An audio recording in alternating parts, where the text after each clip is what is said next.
Audio Jungle.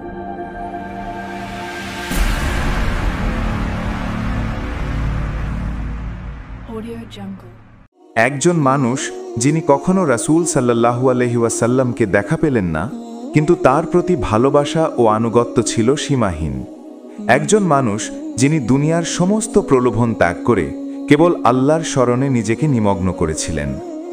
আজকের পর্বে শুনুন সেই অলৌকিক ও অনন্য আধ্যাত্মিক কাহিনী হযরত ওয়াইস করণী রাহমাতুল্লাহি আলাইহির শৈশব ও আল্লাহর প্রতি অকৃত্রিম ভালোবাসা। হযরত ওয়াইস করণী রহমাতুল্লাহি আলাইহি ছিলেন একজন বিস্ময়কর আধ্যাত্মিক ব্যক্তিত্ব, যিনি কখনো রাসূল সাল্লাল্লাহু আলাইহিকে দেখা না পেলেও তার প্রেম ও অনুসরণে পূর্ণ ছিলেন। ছোটবেলা থেকেই তার হৃদয় আল্লাহর প্রতি গভীরভাবে আকৃষ্ট ছিল। তিনি জানতেন জীবনের মূল লক্ষ্য হল আল্লাহর সান্নিধ্য লাভ করা। শৈশব থেকেই তিনি কুরআন পাঠ শুরু করেছিলেন এবং আল্লাহর নাম স্মরণে নিমগ্ন থাকতেন। তিনি প্রতিদিন তার অন্তরে প্রার্থনা করতেন কেবল আল্লাহর সন্তুষ্টি অর্জনের জন্য। তার জীবনের প্রতিটি মুহূর্ত কুরআন ও ইবাদতের আলোয় আলোকিত ছিল। তিনি বলতেন যে হৃদয় আল্লাহর স্মরণে ভরে গেছে তার জন্য দুনিয়ার সব সুখ ক্ষুদ্র। হযরত ওয়াইস করণী এর জীবনের একটি অনন্য দিক হল তার পরম ভক্তি ও সংযম। তিনি দুনিয়ার কোনো প্রলোভনে বিভ্রান্ত হননি। খাবার, বিশ্রাম, আরাম এগুলো তার কাছে ছোট জিনিস ছিল। তিনি রাতভর ইবাদতে লিপ্ত থাকতেন, ভোরবেলায় আল্লাহর কাছে ক্ষমা প্রার্থনা করতেন। এই নিয়মিত প্রার্থনা তাকে শক্তিশালী ও ধৈর্যশীল করেছে। তিনি বলতেন, আল্লাহর প্রেম অর্জন করার জন্য একজনকে নিজের হৃদয়কে সম্পূর্ণভাবে আল্লাহর জন্য উৎসর্গ করতে হবে। দুনিয়ার কোনো জিনিস যদি হৃদয়ে স্থান পায় তবে সে আল্লাহর কাছে পূর্ণভাবে নিবেদিত হতে পারে না। এই বিশ্বাসই তাকে আধ্যাত্মিকতার এক উঁচু শিখরে পৌঁছে দিয়েছে। হযরত ওয়াইস করণী এর জীবন আমাদের শেখায় যে কেবল রাসূল সাল্লাল্লাহু আলাইহিকে দেখা নয়, অন্তরের প্রেম ও অনুগতই প্রকৃত অনুসরণের পরিচয়। তিনি ছিলেন একজন নিখাদ মুমিন, যিনি আল্লাহর প্রতি অকৃত্রিম ভালোবাসা ও একনিষ্ঠতা দেখিয়েছেন। তার জীবন আজও আমাদের জন্য শিক্ষণীয়, কারণ এটি দেখায় যে কিভাবে একজন মানুষ দুনিয়ার সব মোহ ত্যাগ করে আল্লাহর প্রেমে নিমগ্ন থেকে সত্যিকারের শান্তি এবং আধ্যাত্মিক মুক্তি পেতে পারে। হযরত ওয়াইস করণী এর উদাহরণ আমাদের শেখায় যে অন্তরের আন্তরিকতা, নিয়মিত ইবাদত এবং আল্লাহর প্রতি একনিষ্ঠ ভালোবাসা একজন মানুষকে আধ্যাত্মিকভাবে ধনী করে তোলে। তার জীবন একটি অনন্ত আলোকস্তম্ভ, যা প্রতিটি মানুষকে দিক নির্দেশনা দেয় কিভাবে আল্লাহর প্রেম ও স্মরণকে জীবনের কেন্দ্রে রাখা যায়। হযরত ওয়াইস করণী রহমাতুল্লাহি আলাইহি ছিলেন একজন নিখাদ আধ্যাত্মিক ব্যক্তি, যিনি ছোটবেলা থেকেই আল্লাহর প্রতি গভীর ভালোবাসা ও আনুগত্য প্রদর্শন করেছিলেন। তিনি জানতেন জীবনের প্রকৃত লক্ষ্য হল আল্লাহর সান্নিধ্য অর্জন করা। তিনি বলতেন, যে ব্যক্তি আল্লাহকে সত্যিকারে ভালোবাসে তার জন্য দুনিয়ার কোনো প্রলোভনই গুরুত্বপূর্ণ নয়। শৈশব থেকেই তিনি কোরআন পাঠ শুরু করেছিলেন এবং তা শুধু মুখে নয়, হৃদয়ে ধারণ করতেন। আল্লাহ বলেন, ইকরা বিসমি রব্বিকাল্লাযী খালাক, পড়ো তোমার প্রভুর নামে যিনি সৃষ্টি করেছেন। সূরা আলাকের 1 নং আয়াত। তার জীবনের মূল মন্ত্র ছিল প্রতিটি কাজ তিনি আল্লাহর সন্তুষ্টির জন্য করতেন এবং দুনিয়ার মোহকে হৃদয়ে স্থান দিতেন না। হযরত ওয়াইস করণী এর জীবনের একটি অনন্য দিক হল মায়ের প্রতি তার আনুগত্য। তিনি বিশ্বাস করতেন মায়ের দোয়া হলো সবচেয়ে শক্তিশালী যা আল্লাহর কাছে পৌঁছায়। রাসূলুল্লাহ সাল্লাল্লাহু আলাইহি ওয়াসাল্লাম বলেছেন, আল জান্নাতু তাহতা আকদামিল উম্মাহাত, মায়ের পায়ের নিচেই জান্নাত। সুনান আন-নাসাই হাদিস 3104।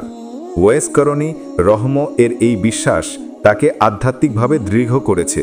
তিনি প্রতিদিন আল্লাহর কাছে প্রার্থনা করতেন, মায়ের দীর্ঘায়ু ও সুস্থতা কামনা করতেন। তার জীবনে মায়ের প্রতি শ্রদ্ধা ও আনুগত্য শুধুমাত্র পারিবারিক কর্তব্যই ছিল না, বরং আধ্যাত্মিক উন্নতির একটি অংশ ছিল। তিনি দেখিয়েছিলেন আধ্যাত্মিকতা শুধু নামাজ বা রোজা নয়, হৃদয়ের নৈতিকতা এবং পরিবারকে সম্মান করাও অন্তর্ভুক্ত। হযরত ওয়াইস করণী এর জীবন আমাদের শেখায় যে মায়ের প্রতিশোধ, আনুগত্য ও শ্রদ্ধা আল্লাহর সন্তুষ্টি অর্জনের পথকে সুগম করে। কোরআনে আল্লাহ বলেন, ওয়াবুদুল্লাহ ওয়ালা তুশরিকু বিহি শাইআ ওয়া বিল ওয়ালিদাইনি ইহসানা। আল্লাহর ইবাদত করো এবং তার সঙ্গে কাউকে অংশীদার করো না, এবং পিতামাতার সঙ্গে সদাচরণ করো। ওয়েস করণী রহময়ের জীবন এই আয়াতের অনন্য বাস্তব উদাহরণ। তিনি তার মায়ের প্রতি শ্রদ্ধা ও ভালোবাসা প্রদর্শনের মাধ্যমে আমাদের শেখান কিভাবে আধ্যাত্মিকতা এবং পারিবারিক নৈতিকতা একসাথে চলতে পারে।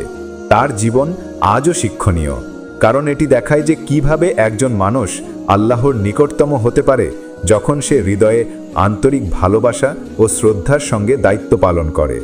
হজরত ওয়েস করণীর রাহময়ের উদাহরণ আমাদের স্মরণ করায় যে সত্যিকারের আধ্যাত্মিকতা হলো কেবল নামাজ বা রোজা নয়, অন্তরের আন্তরিকতা, নিয়মিত ইবাদত এবং মায়ের প্রতি সম্মান ও ভালোবাসা একসাথে থাকা।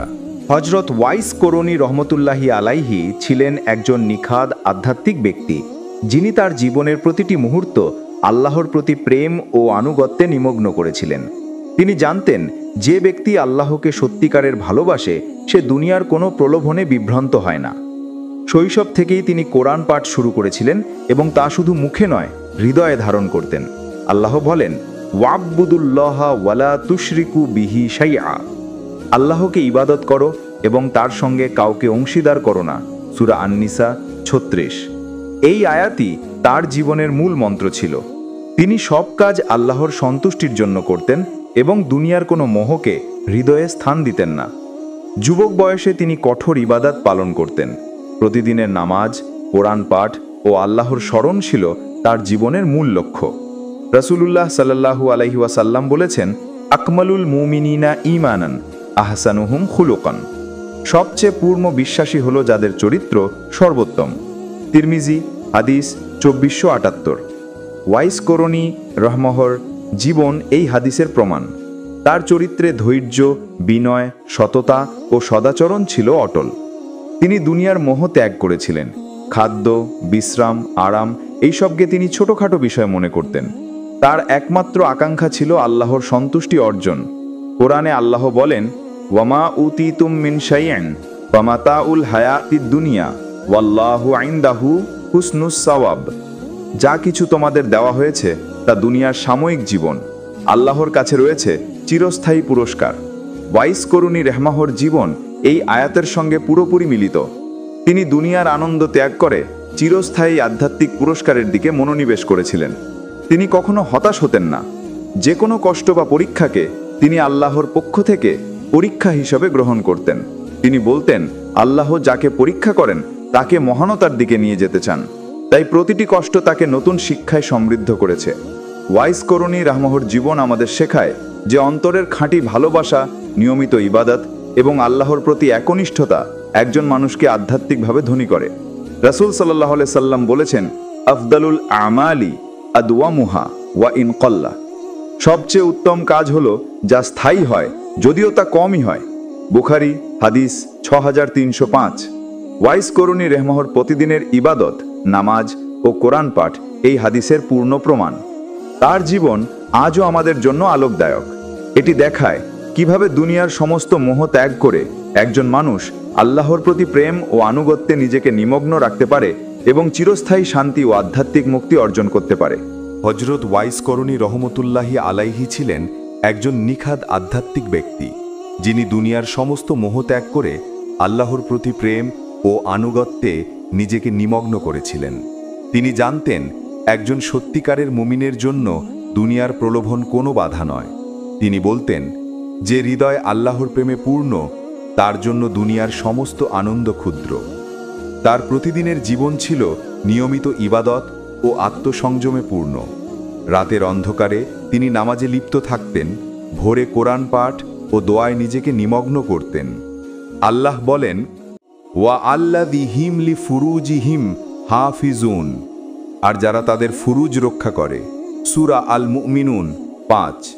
ওয়াইস করণী রহমতুল্লাহ আলাইহের জীবন এই আয়াতের সঙ্গে পুরোপুরি মিলিত। তিনি শুধু নিজের আত্মা পবিত্র করতেন না, মানুষের প্রতি সদাচরণ ও উদারতাও তার জীবনের অংশ ছিল। রাসূলুল্লাহ সাল্লাল্লাহু আলাইহি ওয়াসাল্লাম বলেছেন, খয়রুন নাসি আনফাউহুম লিন নাসি। সবচেয়ে উত্তম মানুষ হলো যিনি অন্যদের জন্য সবচেয়ে উপকারী। দারেমি হাদিস 2427। ওয়াইস করণী রহমতুল্লাহ আলাইহের জীবন এই হাদিসের জীবন্ত প্রমাণ। তিনি দারিদ্র, অসহায় ও দুঃখী মানুষের পাশে থাকতেন। তিনি বিশ্বাস করতেন একজন মানুষের আধ্যাত্মিকতা আল্লাহর কাছে তখনই গ্রহণযোগ্য যখন সে মানুষের কল্যাণে কাজ করে। তিনি দুনিয়ার সৌন্দর্য বা ধনসম্পদকে কখনো হৃদয়ে স্থান দিতেন না। তার একমাত্র আকাঙ্ক্ষা ছিল আল্লাহর সন্তুষ্টি। কুরআনে আল্লাহ বলেন, ওয়ামা উতিতুম মিন শাইইন ফামাতাউল হায়াতিদ দুনিয়া ওয়াল্লাহু ইনদাহু হুসনুস সাওয়াবি। যে কিছু তোমাদের দেওয়া হয়েছে তা হলো দুনিয়ার সাময়িক জীবন, আল্লাহর কাছে রয়েছে চিরস্থায়ী পুরস্কার। সূরা হাদিদ 20। ওয়াইস করণী রহমতুল্লাহ আলাইহের জীবন এই আয়াতের পূর্ণ বাস্তবায়ন। তিনি দুনিয়ার আনন্দ সুখ ত্যাগ করে চিরস্থায়ী আধ্যাত্মিক পুরস্কারের দিকে মনোনিবেশ করেছিলেন। তিনি কখনো হতাশ হতেন না। যে কোনো কষ্ট বা পরীক্ষাকে তিনি আল্লাহর পক্ষ থেকে দেওয়া শিক্ষার অংশ হিসেবে গ্রহণ করতেন। তিনি বলতেন, প্রতিটি কষ্ট ও দুঃখ একজন মানুষকে আধ্যাত্মিকভাবে দৃঢ় করে এবং আল্লাহর কাছাকাছি নিয়ে যায়। ওয়াইস করণী রহমতুল্লাহ আলাইহের জীবন আমাদের শেখায় যে আধ্যাত্মিক উন্নতি কেবল নামাজ, রোজা বা কোরআন পাঠ নয়, এটি হৃদয়ের আন্তরিকতা, মানুষের প্রতি সদাচরণ, দয়া এবং আল্লাহর প্রেমে একনিষ্ঠতা নিয়ে গঠিত। তার জীবন আজও আমাদের জন্য এক অনন্ত আলোকস্তম্ভ, যা দেখায় কিভাবে একজন মানুষ দুনিয়ার সব মোহ ত্যাগ করে সত্যিকারের আধ্যাত্মিক উচ্চতায় পৌঁছতে পারে। হজরত বাইজিদ বোস্তামি রহমতুল্লাহি আলাইহ এবং হজরত অয়েশ করণী রহমতুল্লাহি আলাইহ দুইজনেই ছিলেন নিখাদ আধ্যাত্মিক ব্যক্তিত্ব, যাদের জীবন আজও মুসলিম উম্মার জন্য অনুপ্রেরণার উৎস। তারা দুনিয়ার সব মোহ ত্যাগ করে কেবল আল্লাহর স্মরণ ও ইবাদতে নিজেকে নিমগ্ন করেছিলেন। তারা আমাদের দেখিয়েছেন কিভাবে জীবনকে আল্লাহর সন্তুষ্টির জন্য উৎসর্গ করতে হয় এবং কিভাবে অন্তরের নিখুঁত ভালোবাসা অর্জন করা যায়। হজরত বাইজিদ বোস্তামি রহমতুল্লাহি আলাইহ ছিলেন কঠোর নিয়ম, ধৈর্য ও আত্মসংযমের প্রতীক। তিনি বলতেন, যে হৃদয় আল্লাহর প্রেমে পূর্ণ তার জন্য দুনিয়ার কোনো আনন্দই গুরুত্বপূর্ণ নয়। কোরআনে আল্লাহ বলেন, ওয়ামা উতিতুম মিন শাইইন ফামাতাউল হায়াতিদ দুনিয়া ওয়াল্লাহু ইনদাহু হুসনুস সাওয়াব। যে কিছু তোমাদের দেওয়া হয়েছে তা হলো দুনিয়ার সাময়িক জীবন, আল্লাহর কাছে রয়েছে চিরস্থায়ী পুরস্কার। সূরা হাদিদ 20। বায়েজিদ বোস্তামি রহমতুল্লাহি আলাইহির জীবন এই আয়াতের বাস্তবায়ন। তিনি দুনিয়ার আনন্দ ত্যাগ করে চিরস্থায়ী আধ্যাত্মিক পুরস্কারের দিকে মনোনিবেশ করেছিলেন। হজরত অয়েশ করণী রহমতুল্লাহি আলাইহ ছিলেন একজন নিখাদ মুমিন, যিনি কখনো রাসূল সাল্লাল্লাহু আলাইহি ওয়াসাল্লামকে দেখা না পেলেও অন্তরের প্রেম ও আনুগত্যে পূর্ণ ছিলেন।